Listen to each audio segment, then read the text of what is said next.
अपुण्यात्माओं, कुछ अनजान व्यक्ति जो हमारे ज्ञान से पूर्ण परिचित नहीं हैं, हमारे भक्तों के मुखारविंद से ये सुन लेते हैं कि ब्रह्मा विष्णु महेश पूजा के योग्य नहीं है, उससे क्षुब्ध हो जाते हैं कि उनके गुरुदेव तो ब्रह्मा विष्णु महेश को पूजने से मना करते हैं, उनको हे बताते हैं, उनको भगवान नहीं बताते हैं। उनके लिए उनसे प्रार्थना है कि देखिए, अभी गीता जी ने स्पष्ट कर दिया कि ब्रह्मा विष्णु महेश तो वो कोई अभिन्न अंग हैं हमारे, उनको ना तो छोड़ा जा सकता है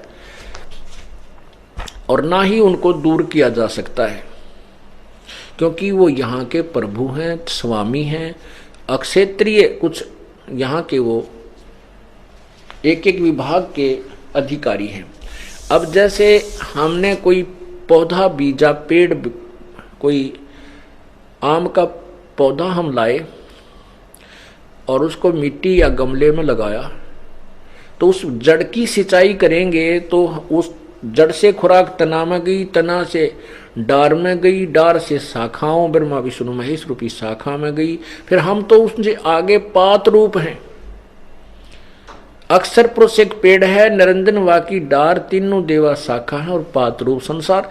अब हमें जो लाभ मिलेगा वो ब्रह्मा विष्णु महेश रूपी टहनी के ही वो फल लगेंगे, और उन फलों से हमें वो फल हमें तब प्राप्त होंगे कब, जब हम मूल की सिंचाई करेंगे, जब हम पूर्ण परमात्मा की विधिवत पूजा करेंगे, हमारे शुभ संस्कार बनेंगे, हमारे शुभ संस्कार बन करके हमारे गुड अकाउंट में जाएंगे, और गुड अकाउंट का फल यहाँ पर ब्रह्मा विष्णु महेश ही देंगे और नहीं दे सकता। तो इनको हम छोड़ कैसे सकते हैं, हम इनको बुरा कैसे बता सकते हैं? जैसे गीता जी अध्याय नंबर 2 के श्लोक नंबर 46 में कहा कि अर्जुन जब बहुत बड़े जलाशय की प्राप्ति के उपरांत, बहुत बड़े जलाशय की प्राप्ति के उपरांत फिर छोटे जलाशय में जैसी आस्था रह जाती है, ऐसे ही उस तत्व ज्ञान से परिचित हो जाने के बाद तेरी अन्य भगवानों में, अन्य ज्ञानों में, अन्य उस पूर्ण परमात्मा के महिमा से परिचित होने के उपरांत अन्य भगवानों में आपकी ऐसी ही श्रद्धा रह जाएगी। अब जैसे कोई पहले पुराने समय में तालाबों पर आश्रित थे, उसी से स्नान करते थे, उसी से पशु पालन करते थे, उसी से खेती करते थे, सिंचाई करते थे, और वो तालाब पर आश्रित होते थे, गांव का गांव, यानी 10-20 जैसी भी झोंपड़ियां उस समय होती थी।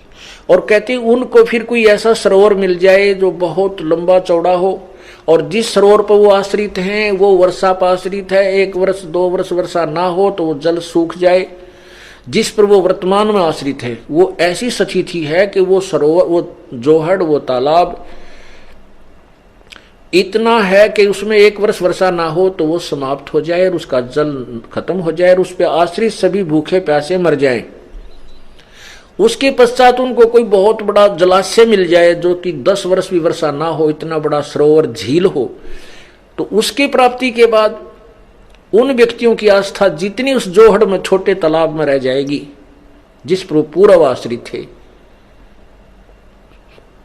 तो ऐसी ही पूर्ण ज्ञान प्राप्ति के उपरांत इन भगवानों में आस्था रह जाएगी। जैसे वो छोटा तालाब बुरा नहीं, लेकिन उनकी कैपेसिटी कम है, उसकी अक्षमता से परिचित हो गए कि ये तो 1 वर्ष काम चलाऊ है, और वो जो तालाब दूसरा मिल गया है जो बहुत बड़ा सरोवर है, 10 वर्ष भी वर्षा ना हो तो भी उसका पानी जल समाप्त नहीं हो सकता।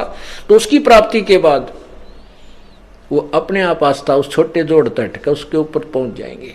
लेकिन वो बुरा नहीं, क्योंकि जल उसमें भी है, पहले वाले में भी है, लेकिन वो काम चलाऊ है, फिर उसकी तरफ विशेष आस्था बिल्कुल नहीं रहेगी। ऐसे ही गीता जी अध्याय नंबर 2 का,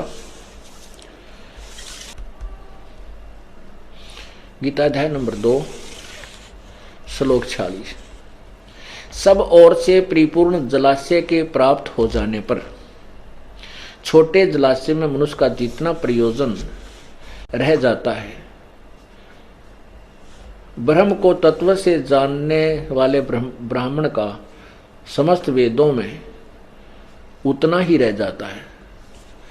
अब इसका अर्थ यह है कि तत्व ज्ञानी पुरुष का जो पूर्ण ज्ञान हो जाता है तो अन्य भगवानों और उनके से मिलने वाले लाभ रूपी ज्ञान में इतनी ही आस्था रह जाती है। अब वो बुरे नहीं है। अब जैसे हमने कोई पौधा बीजा, ये देखिएगा, आम का पौधा लाए हम, ये पौधा है पूरा, इसको हम लाए और इसकी जड़ को हमने मिट्टी या गमले में लगाया और जड़ की सिंचाई की, मूल की पूजा की, तो मूल से खुराक चली तना में यानी अक्षर पुरुष में आई, अक्षर पुरुष से फिर ये डार इस काल ज्योति निरंजन क्षर पुरुष में आई और यहां से खुराक फिर रजगुण ब्रह्मा सदगुण विष्णु रूपी इन टहनियों में पहुंची, यहां से खुराक जाकर के फिर इन टहनियों का फल लगे। लेकिन फल कब लगे? जब हमने मूल की सिंचाई की। अब हम क्या कहते हैं कि तुम उल्टा किए हुए हो, आप जी ऐसे कर रहे हो। देखना, आपने क्या किया है कि जड़ को त्याग दिया, जड़ को ऊपर को कर दिया और उल्टा पौधा बीज दिया। शास्त्र विरुद्ध, शास्त्र विधि विरुद्ध साधना कर रहे हो। तो आपने टहनियों को तो बीज दिया गमले में और इनकी पूजा सिंचाई कर रहे हो, इससे ये पूरा आपका भक्ति रूपी पौधा नष्ट हो गया, आपको कोई लाभ नहीं हो रहा।